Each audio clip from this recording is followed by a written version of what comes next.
Hello, my name's JJ and welcome to my latest video on the fantastic Lenovo P2. I've been asked to do a specific review of the battery life, including usage, charging times and output from the included charger. I've owned way too many smartphones over the years and occasionally one is released that stands out from the crowd. The Lenovo P2 is one such phone, and it's the reason I returned my iPhone 7 Plus, sold my Z5 Compact, and why I don't intend to buy the LG G6 or the Galaxy S8. In my opinion, the P2 is close to being a perfect phone in 2017. It has a fantastic 1080p Super AMOLED screen, great performance, a high quality single speaker, and the best battery life I've ever experienced in a smartphone. I always use mine with 2 SIMs and the SD card. See my video here if you want to know how I did it. I have brightness set to maximum auto all of the time, several email accounts running, Bluetooth linked to my smartwatch, and I rarely shut background apps down. In my opinion, it's really refreshing to be able to use a smartphone without having to throttle the performance or brightness, etc. And with its dual SIM capability and memory expansion,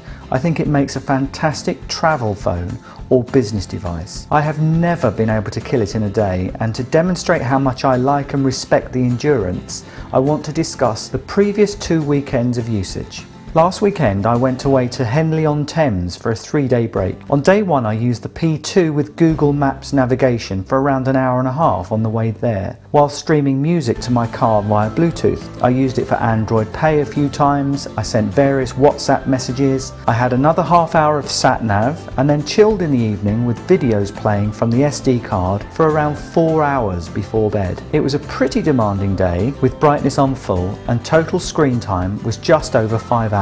Battery life had fallen to 37%, and any other recent smartphone that I've used would have conked out easily by around 5 PM latest. I didn't bother charging it overnight, and when I woke the next morning it was still at 35%. I wouldn't go into a day with only 35% on any other phone, but I have great confidence in the P2, so off I went, knowing that it was going to be another demanding day. I used it to navigate for around half an hour, and then went for a walk around Virginia Water. I used my tracker of choice, Endomondo, for the whole walk, so although there wasn't very much screen on time, the GPS was running constantly. The walk was around 7.3 miles over 3.5 hours or so. I took around 20 photos, and when the light is good, as it was on this particular day, the camera performs really well. I then used SatNav again for around 30 minutes to find a local pub, took some more photos, and then set off back to the accommodation. Eventually, at 3:45 on the Sunday, with mobile data on all day, including running dual SIMs, the battery life was still at 10%. Screen on time at that point was over 8.5 hours. At 10%, I would still have confidently gone out for the evening.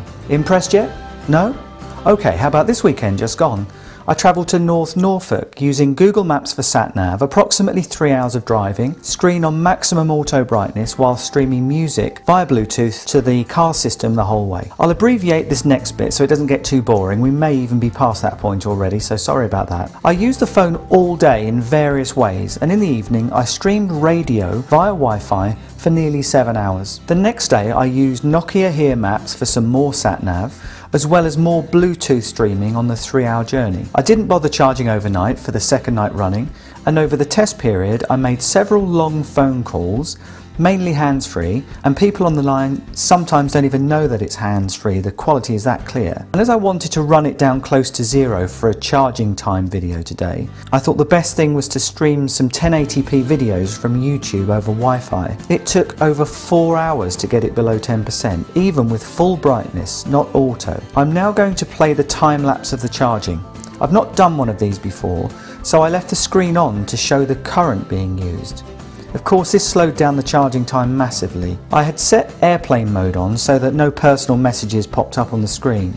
But by the time I realised the screen on had messed up the timings, it was too late. I shot most of the rest with the screen off, but although it gives you an idea, it doesn't reflect the true speed of charging that can be achieved. Final charging time is over 2 hours, and that's really unusual. I won't be able to rerun the test for a few days because of the battery life, so I've learned from my mistake and hopefully we'll do a better job next time. Charging times are still exceptional. The OnePlus 3T is widely believed to have the fastest charging technology on the market at present. The Phone Arena battery life stats show the comparison in battery life between the P2 and the 3T here. The 3T apparently takes around 1 hour 15 minutes to fully charge from flat, and it has a 3400 milliamp hour battery, so that's really good charging rate. My previous test from last weekend, and sorry this is the only footage I've got left, shows that in 20 minutes the battery life charged up by 15%, and that sort of represents the type of speed that I'm used to getting. The full test from last weekend, and I made notes but didn't keep the video, so you'll have to trust me, I've got no proof, took the phone from 2% to 76% in exactly an hour,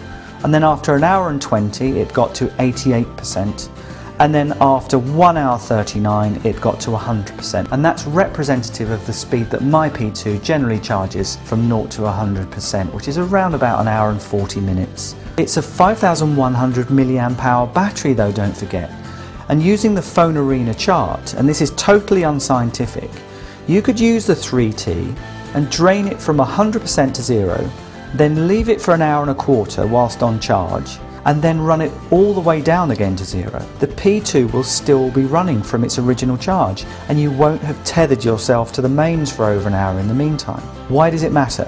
When most of us charge overnight anyway, and can easily top up during the day when needed, or even carry a power pack around with us, the P2 gives you freedom from all of that. There's no longer a need for me to charge in the car whilst I'm using it as sat-nav. I don't even need to take a charging cable on a weekend away. I don't carry a power pack or need a spare battery at all. There's no need to dial back the settings, the brightness, the sync intervals of emails, etc. Okay, that all sounds good, and I would be impressed even if this was a big, ugly, poor-performing brick of a phone.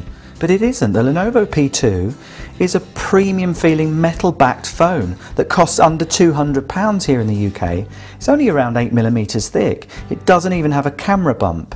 It's got a great screen, great speaker, great performance. All of these things mean to me that the Lenovo P2 is, in my opinion, the best bargain mobile phone buy since my wonderful red LG G2 from a few years back, rest in peace. Finally, much has been said about the minor issues that the Lenovo P2 is plagued with. I've created a video highlighting these, click on the link to have a look if you missed it. However, of course no phone is perfect, and it's important to manage expectations. If I buy a flagship phone at around £700 to £800, I expect everything to be excellent. The GSM Arena battery life chart puts the P2 firmly at the top where it belongs, but let's compare it to some other devices that are hot news at the moment. Of course I'm tempted by the LG G6, but it's at least 3 times the cost of the P2. I just don't see it as good value. Sure, it's sexier, it's waterproof, and it has a much better camera setup, but I don't think I'll get it to last a full day without throttling it back and turning the brightness down, and I don't want to be tethered to the electric socket anymore. The same applies with the recently launched Galaxy S8 devices. Nearly 4 times the price. No thanks, I'll pass. I'd probably skip both of those anyway, as I don't really like glass-backed phones. I found screen on times to be pretty unimpressive on the iPhone 7 Plus, and it doesn't even have fast charging. I had the red 128GB version. There's a comparison with the P2 here if you're interested. For the P2 at £200 or less, my expectations are much lower, and in my opinion it punches well above its weight and exceeds my expectations in almost every way. Some comments on my previous annoyances video thought I was being overly critical, but I'm always honest, and my current position is that I still feel the Lenovo P2 is a great buy despite some of its minor issues, many of which can be addressed with an update or two. I recommend it confidently to friends and family and really enjoy using it as my main device. I hope you found this video useful and interesting. If so, please support me by rating, subscribing if you haven't already, and leave me a positive comment or suggestion below. Thanks for watching, and bye for now.